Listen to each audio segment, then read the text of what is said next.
Now we are coming to the third speaker of today's session, and third speaker is Ish Narangji. Has also done a lot of work on Agnihotra, and before he starts his talk, I invite Professor Ranveer ji.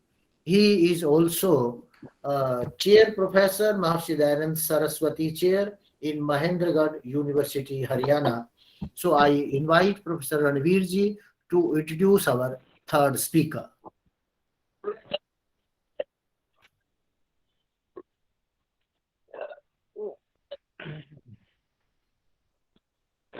Unmute yourself.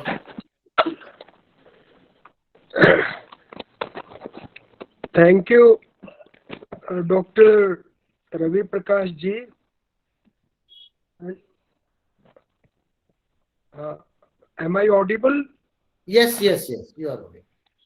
Hello, am I audible? Yes, you are audible. You are audible. Yeah.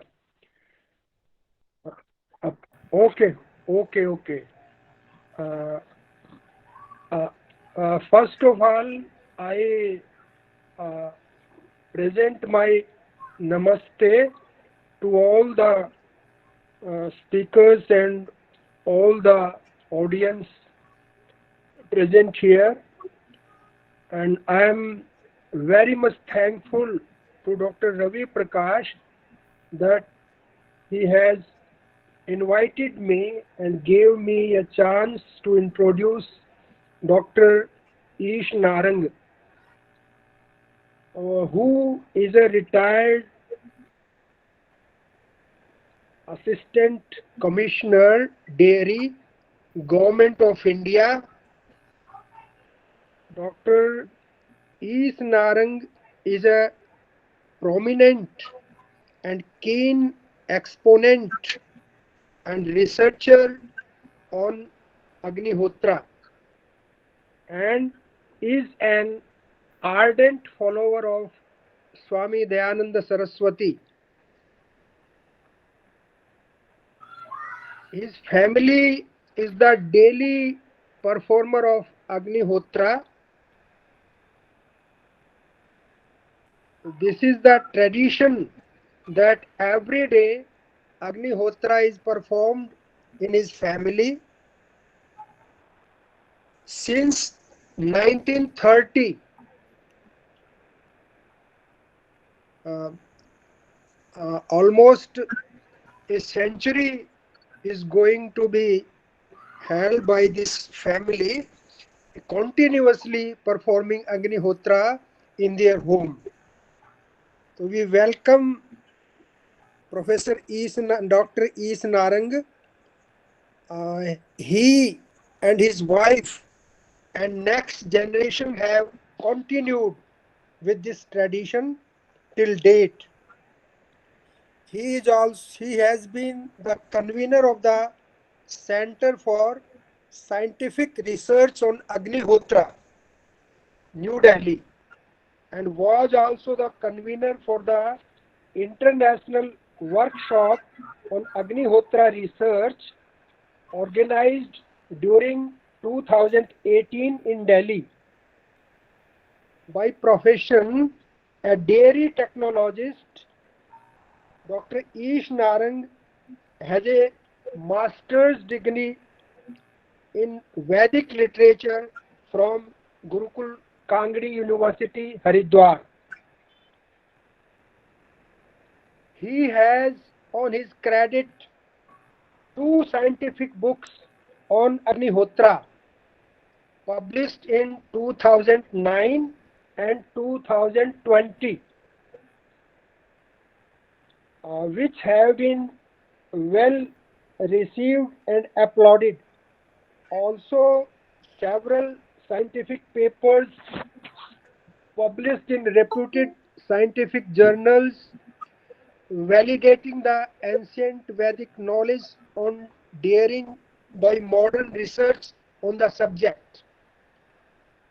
As a dairy professional, he represented the Government of India in his official capacity in various international forums and meetings of the Codex Alimentarius Commission, a joint commission for World Health Organization and FAO in USA, New Zealand, Belgium, France, Uruguay, in matters relating to interest of dairy industry of India. He has been awarded Fellowship of Indian Dairy Association and has recently been unanimously elected Honorary Secretary, Indian Dairy Association of North Zone. I welcome Dr. Ish Narang on behalf of all the erudite scholars and audience present in this important international webinar, which is being held on Agnihotra Yajna Yajyam Ayajanta Devaha. So, in this Shodh Yajna, Vichar Yajna, we welcome the prominent speaker, Dr. Ish Narang, who has devoted his attempts for the promotion of Agnihotra. Thank you very much. Thank you, Dr. Ranveer ji, and thanks to Dr. V. Prakash Arya. And prior to that, namaste everybody. I am privileged to present my views to this August gathering of researchers, scholars, doctors, and performers of Agnihotra. We have among us today Sanskrit scholars, Veda scholars, and also the researchers in two different manners of performing, or two different processes of performing Agnihotra. One process is the millions of years old Indian traditional method, which has been rekindled by Swami Dayanand Saraswati around 150 years ago. And the second process originated some around 50 years ago by Gajanand Maharaj in Atalkot. Well, both have been practiced in India and abroad, and various scholars have published their research papers on both the processes. And this is a great opportunity given by Dayanand Chair of Maharishi Dayanand University and Professor Ravi Prakash particularly, to bring together the followers of both the processes and to share their knowledge with all of us. So the topic, I'll start my presentation.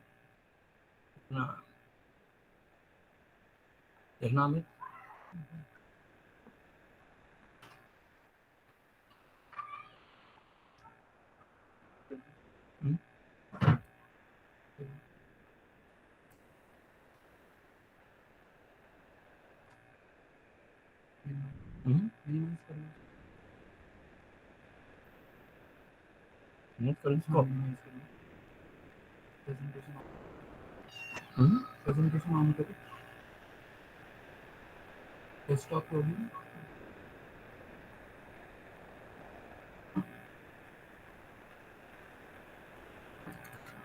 Please rejoin the program.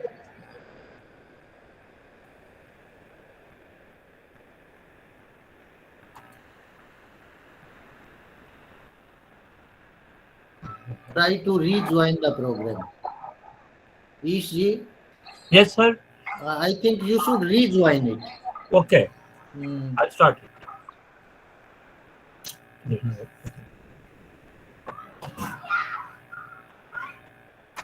Or go to the window tab, not the. Yes, I'm getting an expert help here. Okay. Uh-huh. Then he will do. Yeah, it's visible. It's visible. Visible. Yeah.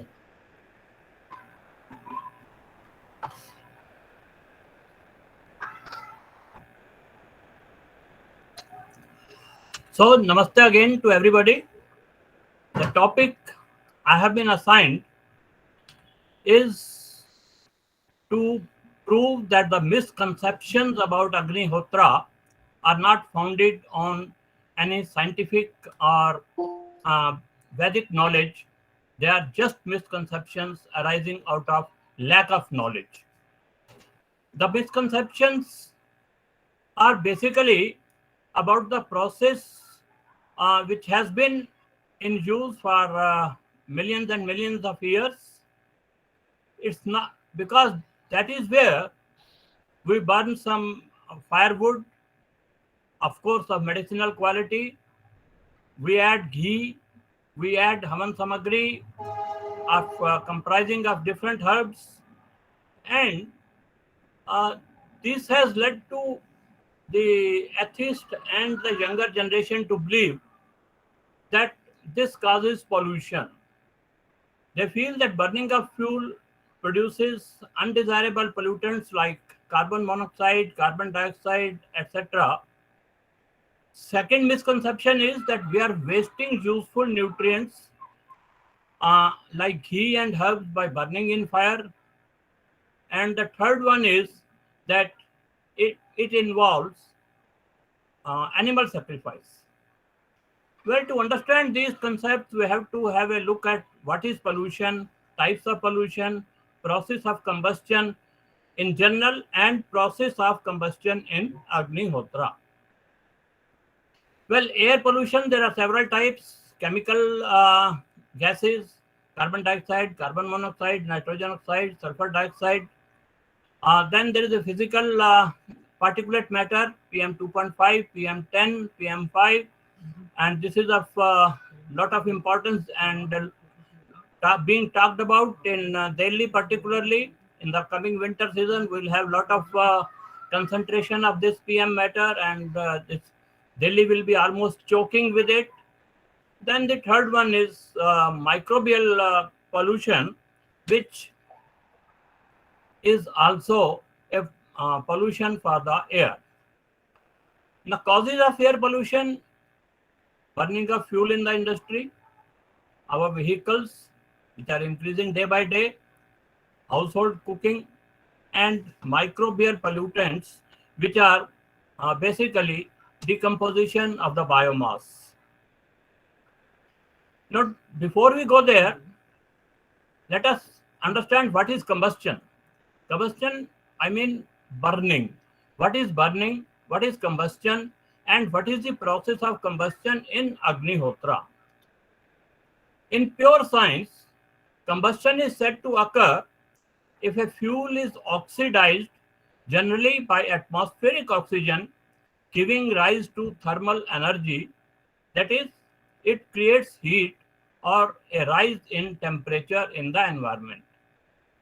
Once the combustion takes place, the thermal heat that was inherent in that particular fuel is produced, and this gives rise to increase in temperature. Some fuels have more thermal power, thermal energy than others. I'll give you the range in the next slide. Hydrocarbon and fossil fuels like coal and petroleum, etc., they have a thermal energy in the range of 10,000 calories per gram of fuel. Just note this figure, 10,000 calories per gram of fuel, whereas the calorific value of wood, firewood, etc., may be around only 3,000 calories per gram of fuel. Upon combustion, that is oxidation by atmospheric oxygen, the final temperature reached by burning of the petrol, etc., may be as high as 2,500 degrees Celsius, and in case of firewood, it may be only between 800 to 1,000 degrees Celsius. Well, this is the table. This source is the book written by Dr. Ram Prakash, who was head of the chemistry department in Kurukshetra University and Punjab University, and also later on he was chancellor of Gurukul Kangri University, which is my alma mater as well. It says that wood has about 48% carbon, 6% hydrogen, and it has 43% oxygen inherent in it. This is important. This figure we should remember for our further discussion. Coal has about 82% carbon, 5% hydrogen, and only about 12% oxygen, and small amount of nitrogen are present in all types of fuels.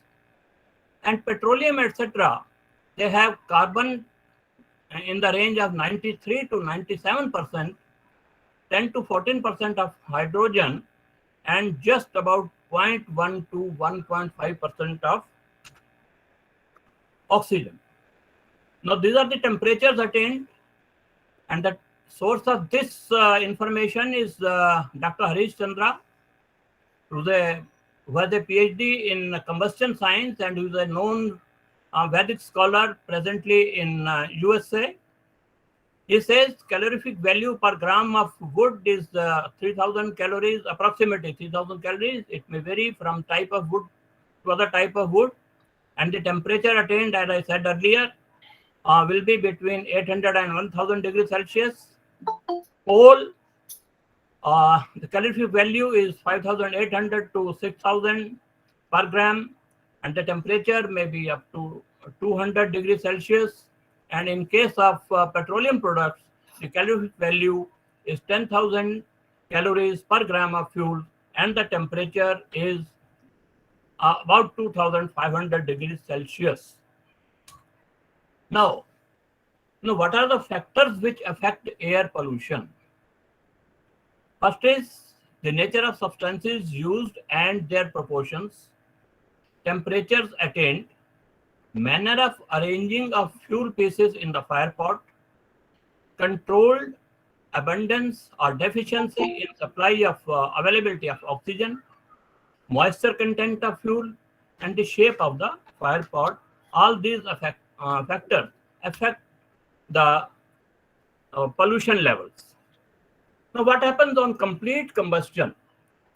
There are in combustion, there may be complete combustion or there may be partial combustion. So in complete combustion results in formation of carbon dioxide and water vapors as products. Due to various reasons, as I mentioned earlier, some fuel may remain unburnt or may get only partially oxidized to carbon monoxide.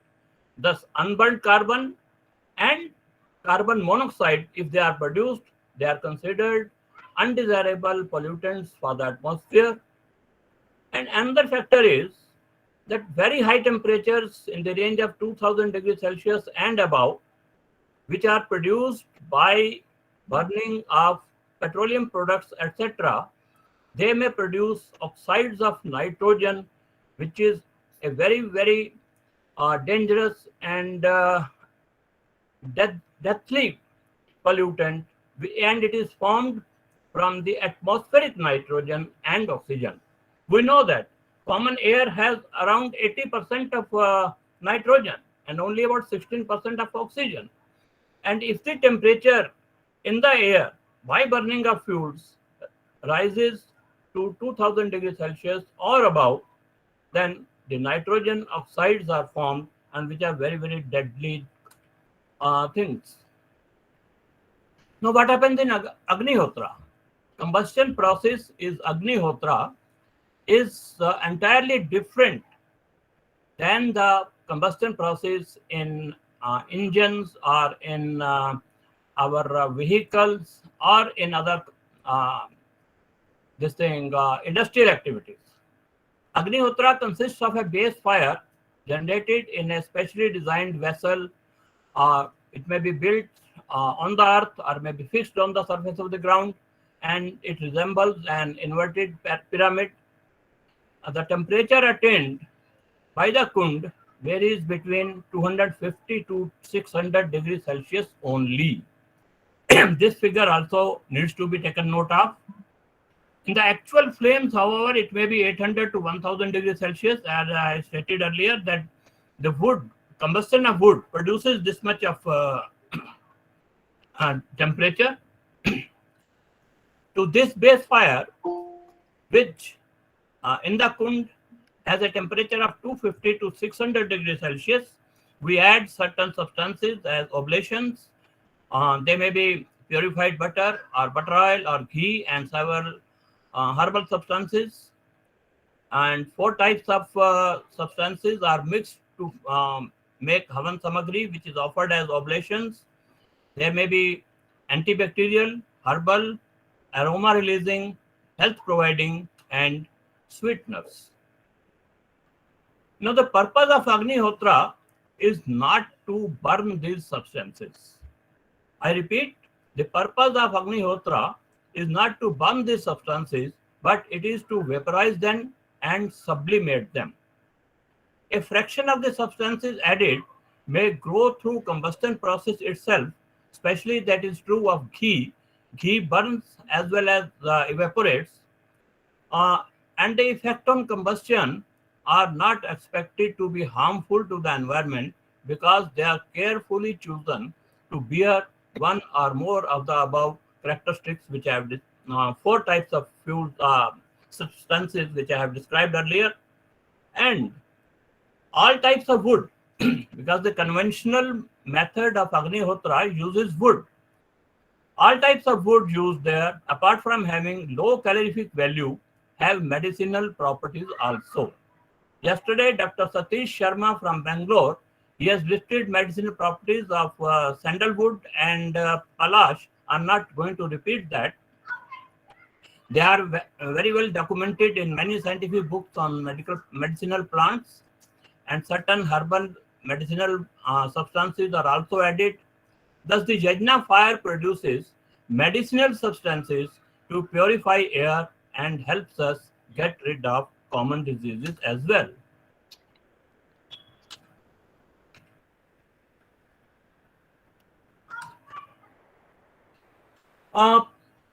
Then, if we come to the misconceptions, let us see what are the possible harmful effects of Yajna. We have understood the process of combustion in general, process of combustion in Agnihotra in particular, and now let us see what are the possible harmful effects of Agnihotra. The wood, and because that is necessary to understand, because wood and fossil burning in atmosphere has always been controversial because of the generation of carbon dioxide, carbon monoxide, and consequent increase in the greenhouse effect. Unburnt fuel and carbon monoxide are definitely undesirable pollutants, as I said earlier also. Now, the possible harmful effects, we continue with this. If the combustion temperature, as I said earlier, goes beyond 2000 degrees Celsius, it produces oxides of nitrogen. This is ruled out in Agnihotra because the temperature reached there is 250 to 600 degrees Celsius only.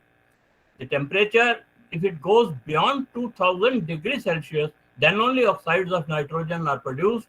So the oxides of nitrogen are ruled out, completely ruled out in Agnihotra, and therefore the misconception about that is also ruled out.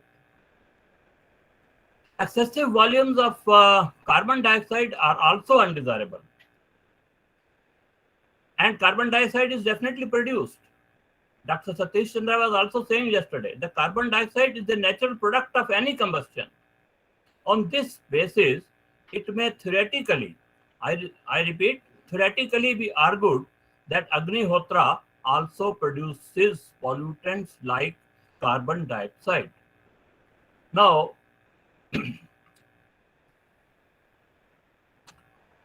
I'll skip some slides.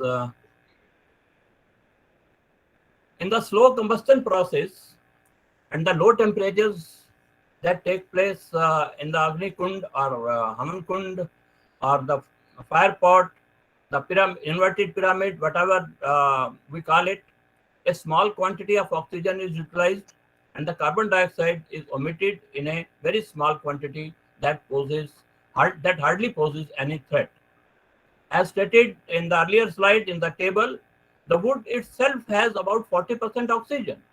Therefore, while burning wood, the use of oxygen from the environment, from the air, will be less than burning of fuels of the other types, because it 40% oxygen is inherent in wood itself. Again, possible,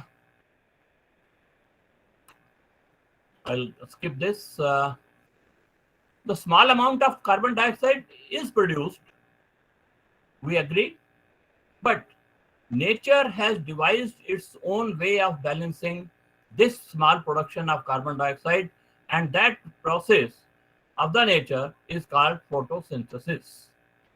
This is the process by which plants make their food from carbon dioxide and water in the presence of sunlight and chlorophyll, and during this process, oxygen is released. This is the biochemical reaction. We can see those who are familiar with the basic science of basic chemistry and basic physics, even up to 10th class.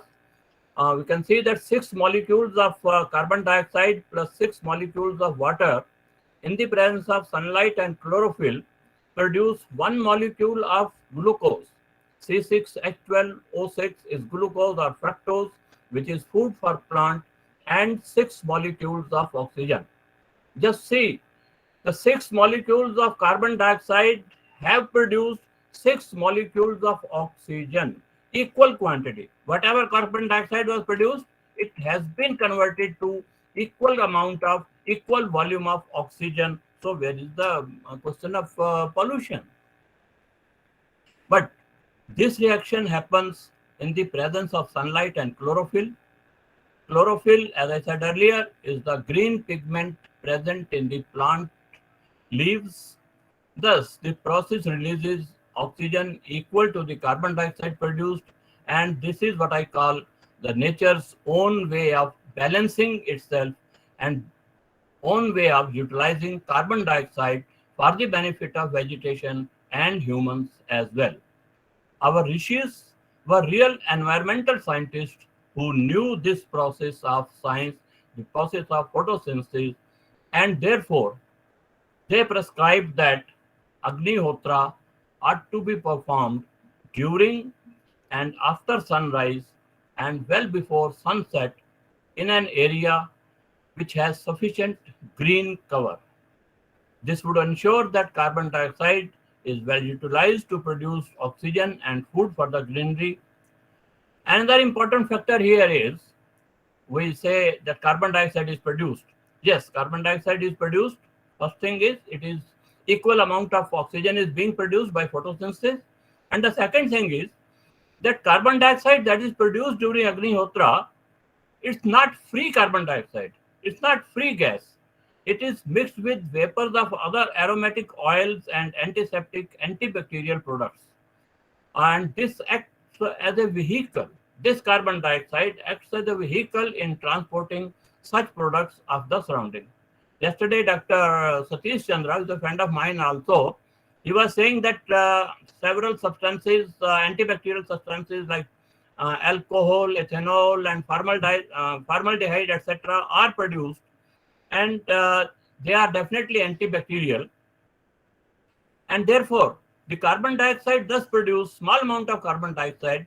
It takes these antibacterial substances to far off places to cleanse the atmosphere. Another thing I want to share here is that some scholars these days, some Vedic scholars also, they are saying that they are propagating performance of Agnihotra during night times also.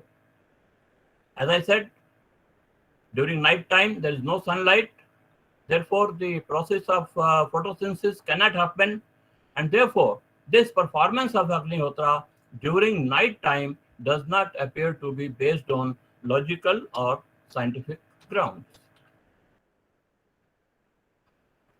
Well, we have seen carbon dioxide is produced. Carbon dioxide is not desirable, but for that, Agnihotra is not the culprit. Do not blame Agnihotra. In the modern time, our lifestyles have given rise to formation of carbon dioxide in very large proportions. Though its control is required, but in no way can we blame Agnihotra, which has many beneficial effects as well for this pollution with carbon dioxide.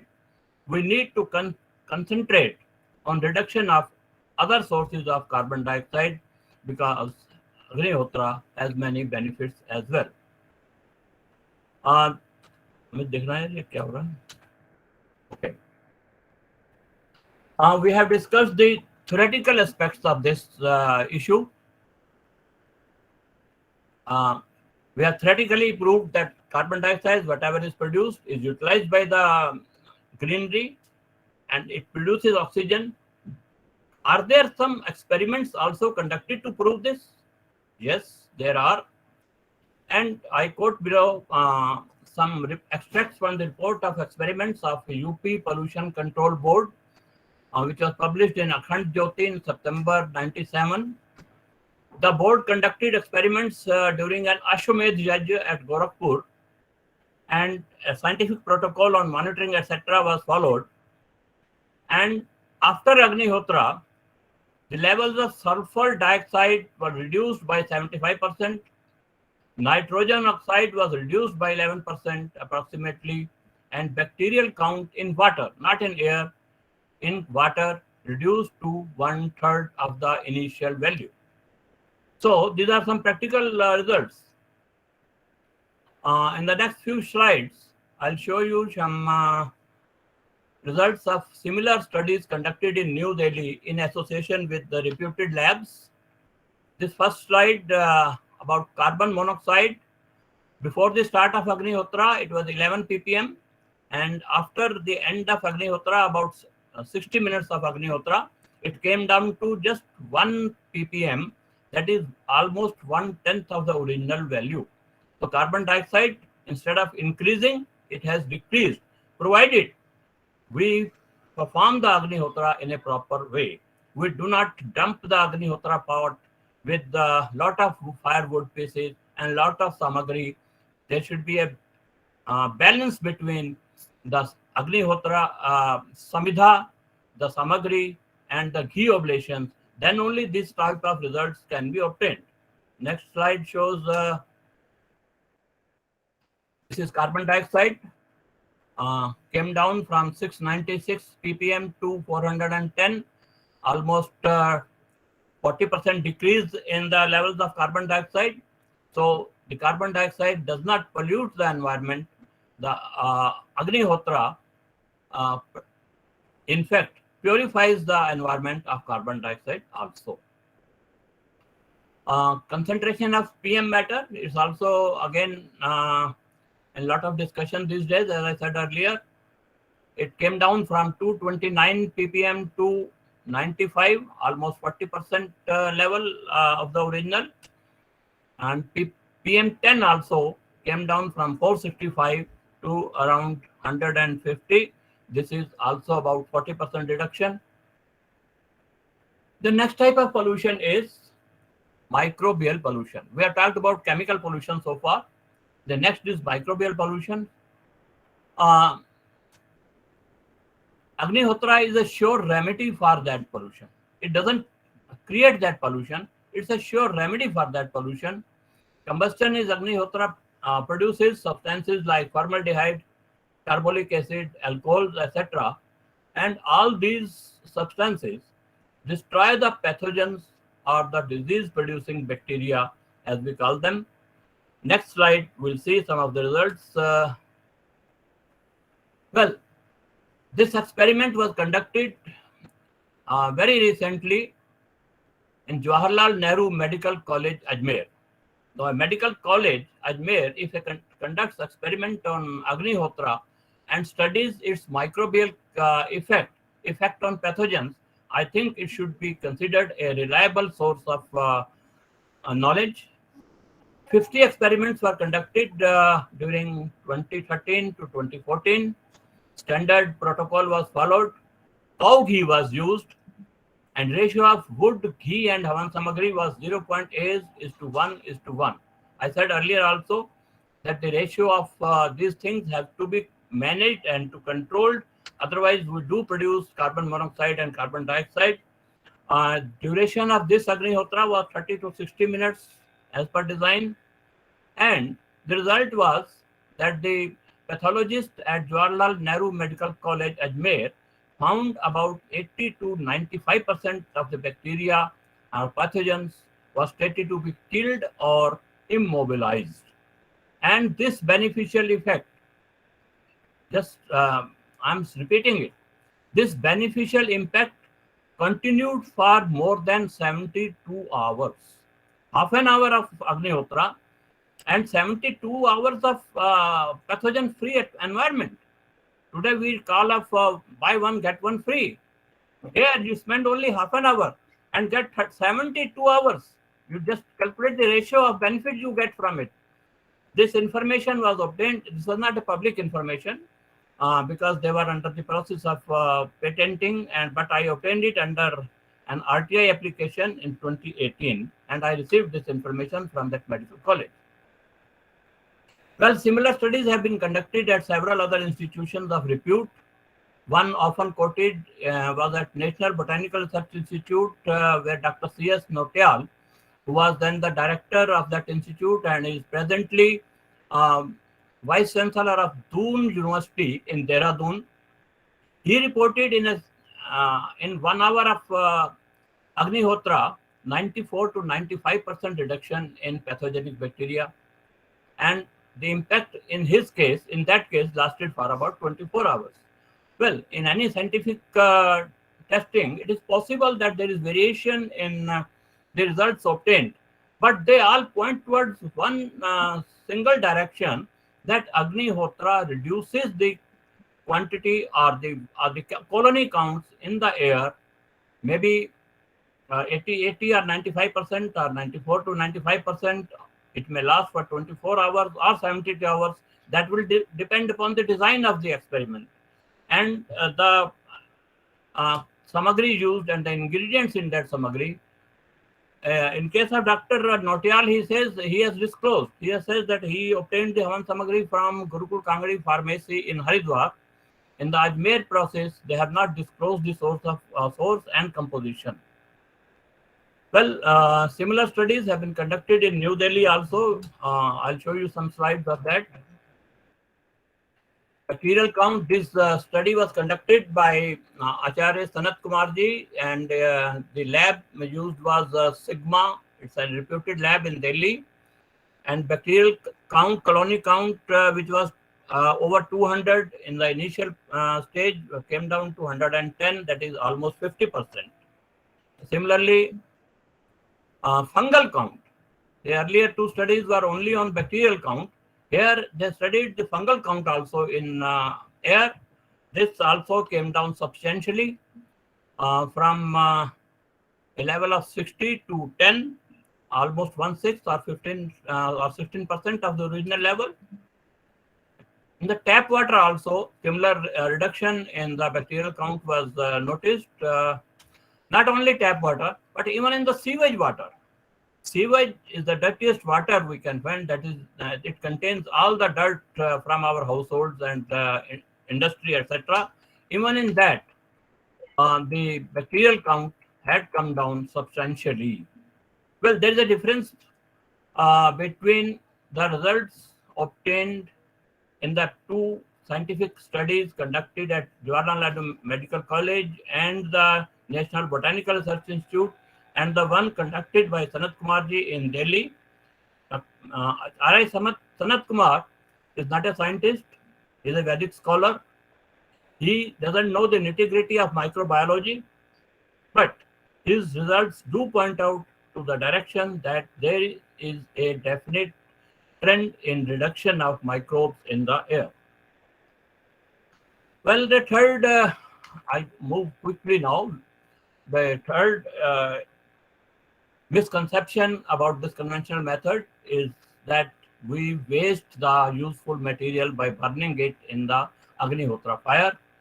This is also not based on scientific knowledge, or because I'll quote here the principle of conservation of mass. It says, in all physical and chemical changes, the total mass of the substance remains the same. In other words, the matter can neither be created nor destroyed by any physical or chemical means, it only changes its form. Example maybe we have ice, we heat it up, keep it in the sunlight, it melts into water, keep it over there for longer time, it evaporates and transforms into vapor and goes into the sky. And again, if it falls in the form of rain on mountains, it again becomes ice. So nowhere it is lost. The water content or the ice content or vapor content, they only are different forms of the same material. It's never lost. Similarly, the oblations of different substances offered to Agnihotra, they are not just destroyed by fire, they are only transformed into vapor phase and become even more magnified and beneficial.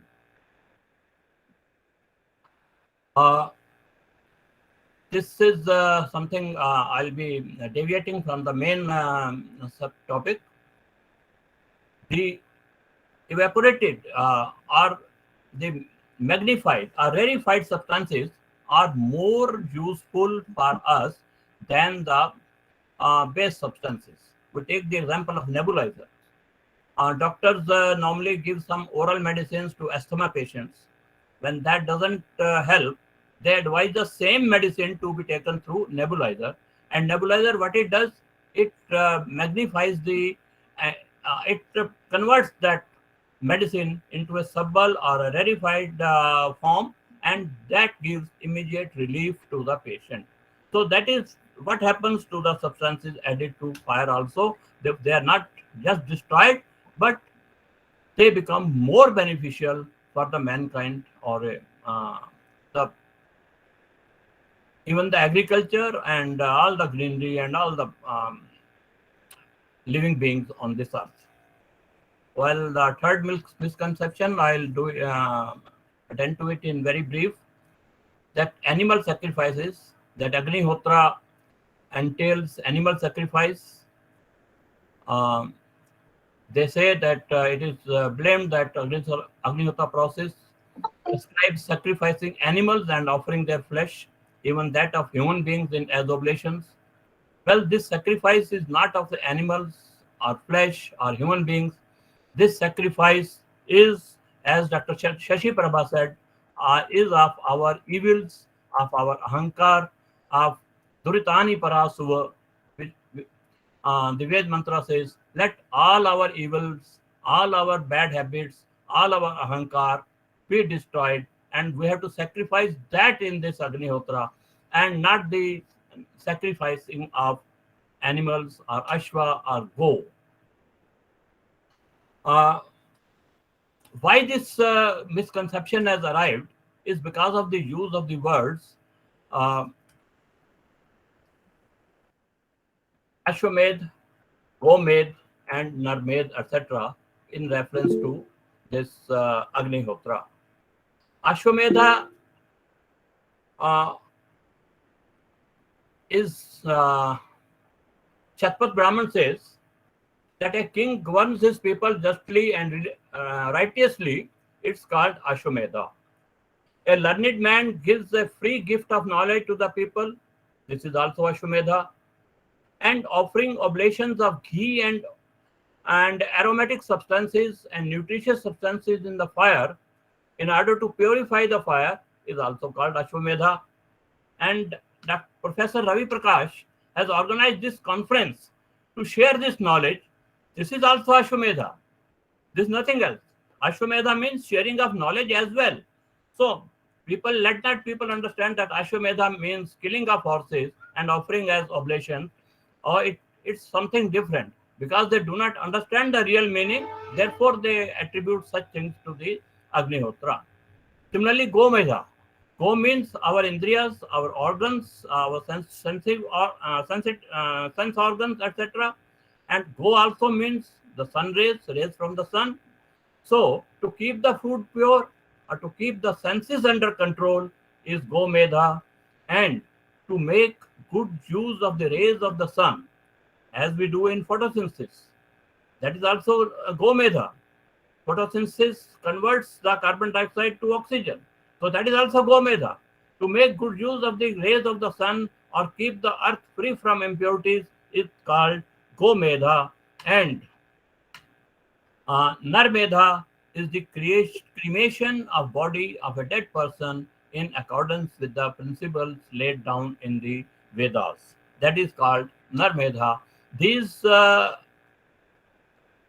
pervert meanings or pervert connotations of these words are perhaps some deliberate interpolation into our Vedic culture. One of the arguments given in favor of these meanings is that if Vedas do not sanction this kind of sacrifice, why should Vedic hymns or Vedic mantras be chanted at that time? Because those offering and the sacrifice of meat or flesh also chant some Vedic mantras. So Dayanand has answered this question very nicely. He says, hymns cannot prevent themselves from being chanted. They are only a collection of words. But that does not mean that animals should be slaughtered and burnt in fires. This is those simpletons, he says, Murkh log, are just giving or interpreting it in a wrong way. So we have seen that all the misconceptions, the three main misconceptions associated with the traditional way of performing Agnihotra. I repeat, traditional way which has been in use for millions and millions of years, not the Gajanan method which has come into existence some time back, and it's a very short process, only 2 oblations with very small fuel being burned. There can be no production of carbon dioxide or other pollutants in that. But in the longer process of Agnihotra, we have proved here, seen that all the misconceptions are not based on knowledge, they are not based on science, and let us get rid of this.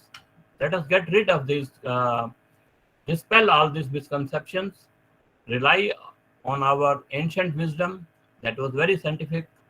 Modern science has just devised means to prevent air pollution. It has no method to reverse the process once the air has been polluted. Agnihotra, on the other hand, is preventive as well as a curative mechanism.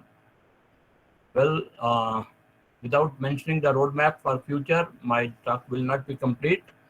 Having understood that these misconceptions are not based on knowledge or science, we do have to still further research into the impact of various herbs and various substances that are added to Agnihotra as oblations, the types of wood, the types of ghee, cow ghee or buffalo ghee, or such other things. What are the herbal substances to be added? What time of Agnihotra, exactly at sunrise or sunset, or any time during the process?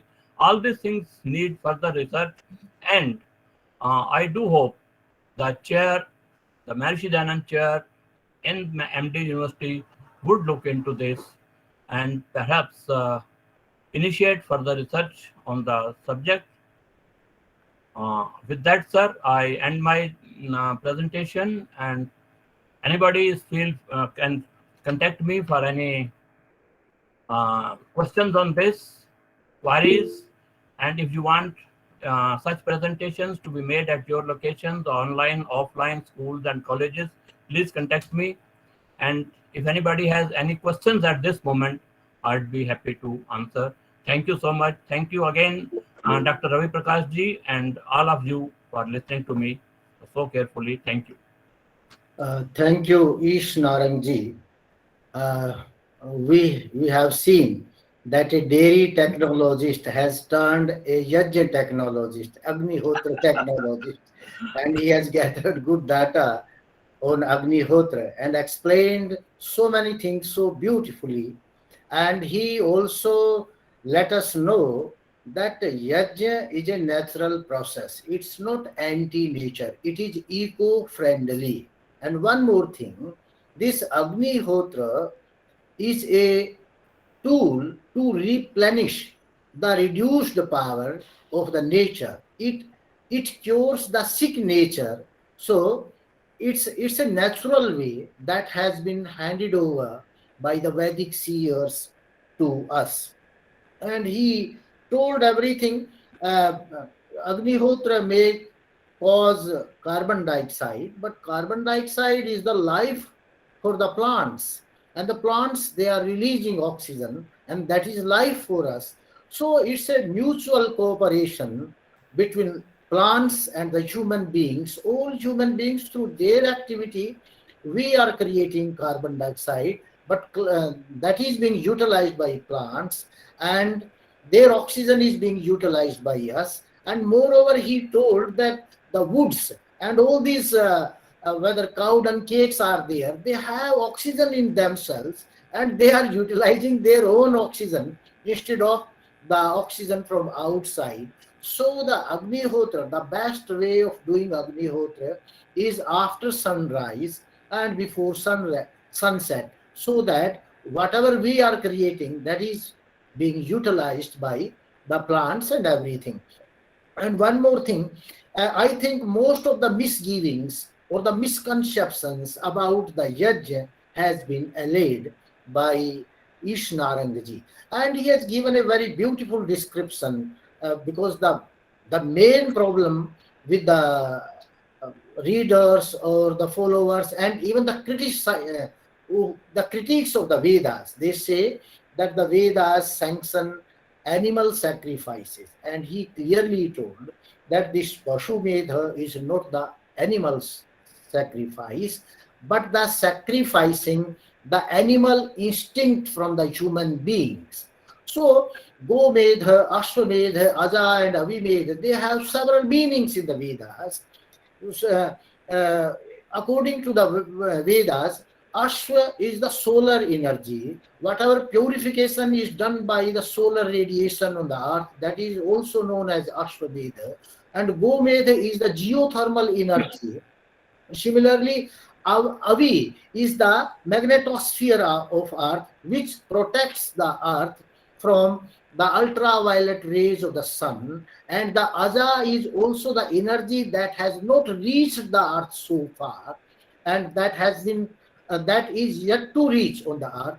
So these several meanings are there, and at one another hand, the Ashwa is Kshatriya. So the sanskar of a human being in the Kshatriya qualities, that is also known as Ashwamedha. Sanskar of human beings in the Brahmanatva, that is known as Gomedha, Govai Brahmanam. And sanskar of human beings into the Vaishyatva, the tradership, that is known as Avimedha. And sanskar of human beings or in the productive activity, that is known as Ajamedha. Here Shudra is also the producer and not any untouchable person in Vedic parlance. So he has given a very beautiful description of the entire system, and I thank Ish Narangji for beautifully presenting all these things. Now we are already it is 9:15. Still, if somebody wants to have any comment or so, he is welcome. Dr. Narang, could you please stop sharing your slides so we can see people on the screen? Stop sharing the document. But stop sharing. Yes, yeah. Yes. Okay. I've stopped it. Okay, yes, it's okay. It's okay.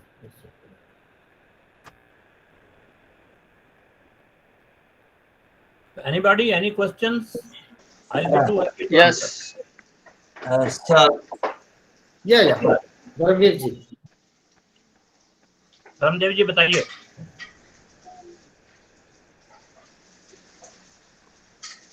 Not able to hear you, sir. Yeah, you my are name is audible, you can Dharamveer. speak. Yeah. Hello. Yes, sir. I'm able to hear you. You are audible. You are audible. Carry on.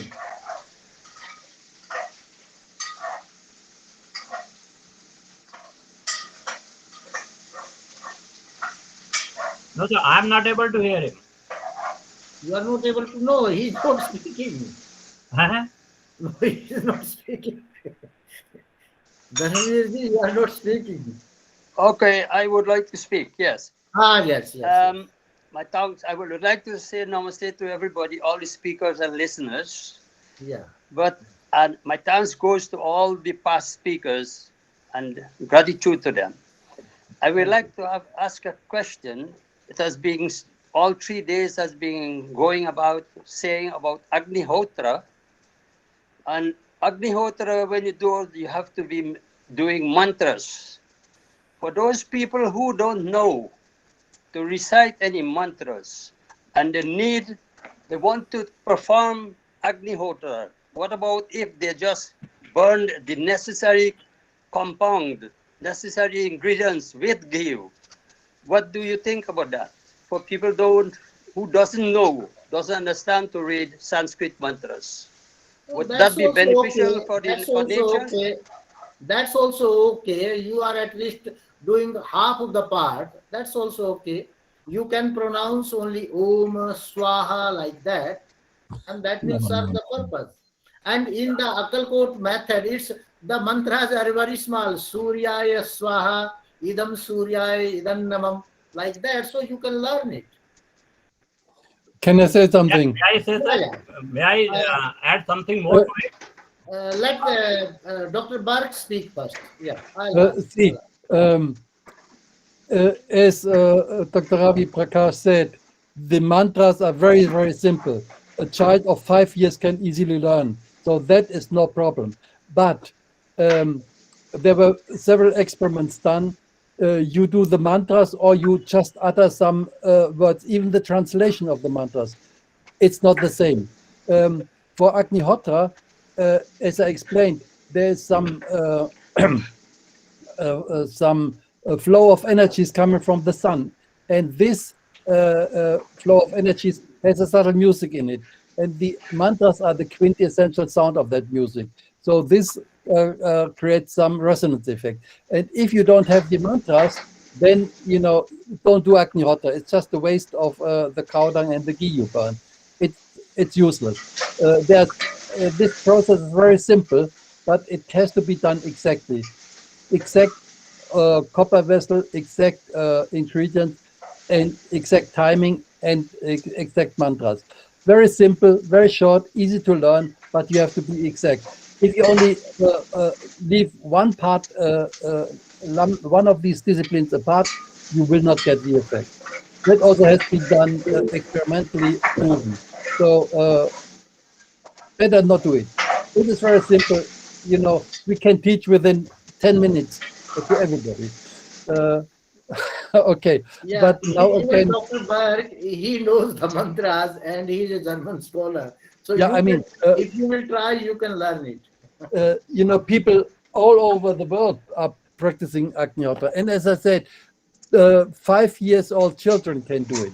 So you will definitely be able to do it. Yeah, That's no excuse. But sorry, I have to leave again. That sunrise is now. I have to Okay. get ready for sunrise. Okay, thanks again, everybody. Thanks, Dr. Isnaran. We'll meet again. Thank you, Dr. Ulrich. Thanks for the organization. Will continue, Thank I you. hope. Okay, Ishji, now you can speak. Yes. I wish to add something more to this. Yeah. There are two basic energy sources in this world, in this universe. One is the heat energy, which is produced by Agnihotra fire, and the second is the sound energy. And sound energy is as important as heat energy, and in Agnihotra, we combine the two energies. Now, these days, the medical science is using sound energy to a large extent in investigations as well as in curing diseases. The ultrasonic waves are being used to cure our diseases, to cure our physics. So both the energies, when put together, they give double the effect than only burning. That's all 50% of the object we get, I suppose. I think that is my way of Yeah, right. examining it. But if you are even after efforts you are not able to do anything, at least to do Agnihotra, I say. Do Agnihotra, yes. So if you don't want to chant any mantra and you are going to leave Agnihotra also, that's not good. The Agnihotra, then the mantras have one more And you will learn that one more function. There is a spacing the ahutis. After Yeah. one ahuti, when we chant a mantra, there is a spacing. Unless Yeah. there is a spacing, there will be a lot of smoke and unburned carbon coming. Yes, up. yes. So spacing of the ahutis is also made functional through chanting of mantra. That's Yeah. another way. And then he says, Acharya Brahmadev wants to say something. Yes. Acharya Brahmadev ji. सभी को सादर नमस्ते. I just want to add my personal experience into that. The mantras, rightly said, create a space, but also it allows the previous ahutis to just be vaporized. And then when you chant the mantra, you have to take deep breath and then exhale during the mantra, because following mantra says, Bhuragnaye pranaya swaha, bhurvaive apanaya swaha, swaradityaya vyanaya swaha. So it's acting on prana, apan and vyan. So the spacing is important, but also the breath flow when we are doing Agnihotra is very important. Because then what happens, the vapors go into our lungs, go into our bloodstream and boost our immune system. So that is from my personal experience, which I wanted to share. Thank you again for the opportunity. Dhanyavad. thank you, sir. Thank you so much.